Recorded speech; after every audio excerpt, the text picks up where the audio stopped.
Թերևս սխալված չեմ լինի, եթե ասեմ, որ մեր հասարակությունը առնվազն ենթագիտակցության մակարդակում առաջիկա ընտրությունները քաղաքակրթական է համարում այն իմաստով, որ սրանք 91 թվականի սահմանադրական հանրաքվեից հետո թերևս ամենաշրջադարձային էլեկտորալ միջոցառումն են։ Համենայն դեպս շարքային ընտրություն անվանելը շատ դժվար է, որովհետև իսկապես արժեքային երկու մոդելներ են բախվում։ Մի կողմից ուրասման մոդելն է իշխանության, դա ակնհայտ է, որ սկսած ցեղասպանությունը կասկածի տակ դնող թեզերը, վերջացած այդ Արցախ բանի ստենց բանը հրաժարվելը, գիրք նվիրելու համար ցեղասպանության ինստիտուտի տնօրենին աշխատանքից հեռացնելը եւ այլն եւ այլն։ Այսինքն դասական ուրասման մոդելն է, փորձ այս դեպքում շատ բացասական իմաստով շատ նոր Հայաստանի բան ստեղծելու, որը փաստորեն քաղաքակրթական հենք չի ունենալու, պատմական հիշողություն չի ունենալու, առանձնապես ապագայի տեսլականներ չի ունենալու։ Պատահական չի, որ տեսեք էլի, այդպես անուղղակի կապեր են, բայց քաղաքացու օրը, չէ՞, իրենց ամենակարևոր օրերից մեկն է, Նիկոլ Փաշինյանը ինչի է վերածել, խորոված պարտի։ Այսինքն սա իրանց արժեհամակարգի լավագույն բացահայտումն է։ Հիմա մյուս կողմում մեր քաղաքակրթության պաշտպանության ճակատն է կամ Հայաստանի Հանրապետության։ Եթե կուզեք, այս առաջիկա ընտրությունները ըստ էության ընտրություն են Արևմտյան Ադրբեջանի կոնցեպտի եւ Հայաստանի Հանրապետության միջեւ։ Հա, ֆորմալ առումով Հայաստանի Հանրապետությունը գուցե չվերանա։ Այդպիսի մի պետություն լինի։ Պարոն Նահապետյանը միանգամայն ճիշտ է, Ադրբեջանի գործող սահմանադրությունը ենթադրում է մի առավելագույնը Հայաստանի գոյություն, որը պարփակված է 10-ից 14,000 քառակուսի կիլոմետրի տարածքում։ Իսկապես այդ Արևմտյան Ադրբեջանը միայն Զանգեզուրի չի կամ Սյունիքի չի։ Դա ըստ էության այն Ալեքսանդրապոլի պայմանագրից ժառանգություն ունեցած Հայաստանի Հանրապետությունը։ Այս ֆոնին օրինակ ինձ շատ զարմացնում է, որ Հայաստանում քաղաքական ուժեր կան, որ առանց հետևանքների մասին մտածելու ասում են Կարսի պայմանագիրը վերանայինք։ Որտեղ այդ կարամես գցի մի տեղ, որ այսպես շտաբիներն են ուզում։ Այստեղ ամենակարևոր հանգամանքը հետևյալն է, ինչքանով է մեր հասարակությունը մեծամասնության մեջ քաղաքակրթական համարում առաջիկա ընտրությունները, որ հասարակության մեծամասնությունը այսօր ասման մոդելը չի ընդունում, որ եկեղեցի դեմ պայքար, ինչպես պարոն Պարոնյանը ասաց, մեծապես հարված են իշխանության հեղինակությանը, այստեղ անխոսած վիճելու բան չկա, որտեղ իսկապես դերևս կրթական այն համակարգի սերունդները կան, այսինքն այս սերունդները դերևս կենսունակ են ակտիվ են, որոնք կրթական մի համակարգով են անցել, որտեղ այդ ուրասման մոդելը չկար։ Բայց մյուս կողմից այլ բանա մերժել իշխանության քաղաքականությունը կամ դրա հետ համաձայնություններ, այլ բանա պայքարել։ Հիմա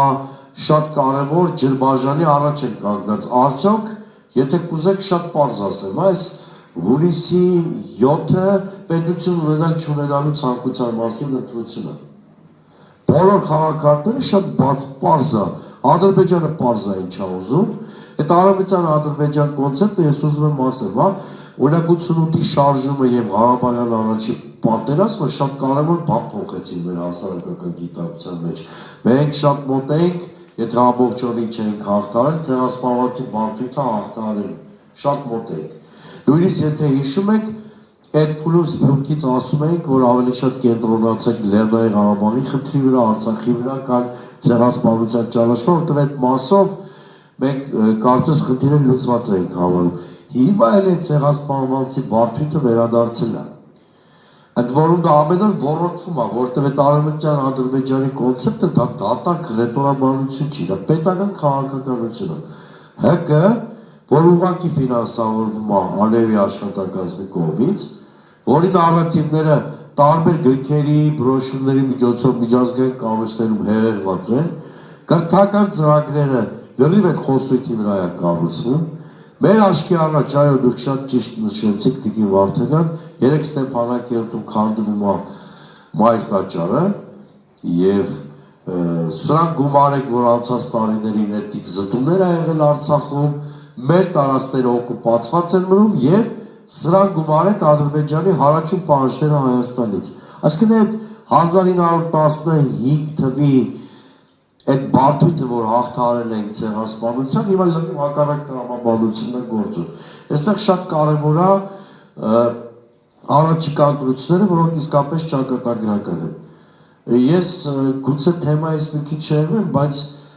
տեսեք, Եվրոպայում տարբեր պատկերներ կա էլեկտորալ, օրինակ սոցիոլոգիական հարցումները մի շարք երկրներում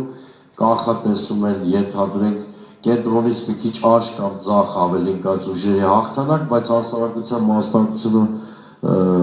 միջև վիճակագրականի սահմաններում ալնում եւ մեյնսթրիմի ուժերը պահպանում են ստատուս քվոն։ Ու դրան հակառակ օրինակ Ռումինիայում եւ Բուլղարիայում յուրաքանչյուր երկրում պլյուս 10% արձանագրվեց նախորդ մասնակցություններից եւ փոփոխություններ եղան։ Հիմա արդյոք մեր հասարակությունը զգում է այդ գոյաբանական վտանգը, արդյոք մեր հասարակությունը քաղաքակրթական պատասխան ունի Ադրբեջանի, Թուրքիայի այդ ուլտրալիբերալ գլոբալիստական շերտերի արևմուտքի եւ Նիկոլ Փաշինյանի ուրացման քաղաքականությանը եւ արդյոք մենք պատասխան կտանք հավաքական հունիսի 7-ին, թե ոչ։ Անկեղծ ասած, շատ դաժան մրցակցություն է գնում, որովհետև մի կողմից օտար աջակցություն ունեցող իշխանություն իր շատ նպատակային քաղաքականությամբ, մյուս կողմից ընդդիմություն, որը ձևակերպել է խնդիրները, բայց դերևս չի գտնել ամբողջովին հասարակությանը կոնսոլիդացնելու բանաձև, ես կարծում եմ նման քննարկումները նաև թեմատիկ տարակներով, հա, շատ կնպաստեն այն իրավիճակի ստեղծմանը, որպեսզի մենք կարողանանք հասարակությանը նաև տեղեկատվություն տալով կողմնորոշել, որովհետև Նիկոլ Փաշինյանը իր ուրացման մոդելը որպես կանոն մատուցում է տրենդային ինչ-որ արտահայտությունների ձևով, հա, ինքը չի ասում մենք ուրանում ենք ցեղասպանությունը, բայց երբ որ կասկածի տակ են դնում, ասում են այդ տվյալները պիտի ճշտվի, կոնկրետ օրենք դա թուրքական ժխտողական պատմագիտության կարևորագույն թեզերից մեկն է, անցած 60-ական թվականներից։ Այդ հասարակության մեծ մասը պարտավորել չի խորամուխ լինել, այսինքն ուզում եմ ասեմ, իրենք արտակուս շատ պրիմիտիվ տրենդային ինչ-որ ձևակերպումների տակ են անում, կամ ճիշտ ասպես ցեղասպանության հուշարձանի այս ձևով վերանորոգումը կամ բանը, ստույգ իմանալով, որ դա հասարակական ինչ-որ ընդվզում առաջացնելու, տարբեր ասեկոսների տեղիք տալու եւ այլն եւ այլն։ Կամ ամենահասարակ օրինակը բերեմ։ Նիկոլ Փաշինյանը երկար բարակ խոսում է իրական Հայաստանի այդ կոնցեպտի մասին։ Ցանկացած իր ելույթ, հիմա էլ մենք կամքից անկախ մի հատ ուրիշ երևույթի հետ ենք բախվել։ Օրինակ տելեգրամյան բոլոր ալիքներում այդ թվում իմ ալիքով։ Իմ կամքից անկախ հայտնվել է այդ իրական Հայաստանի գովազդը։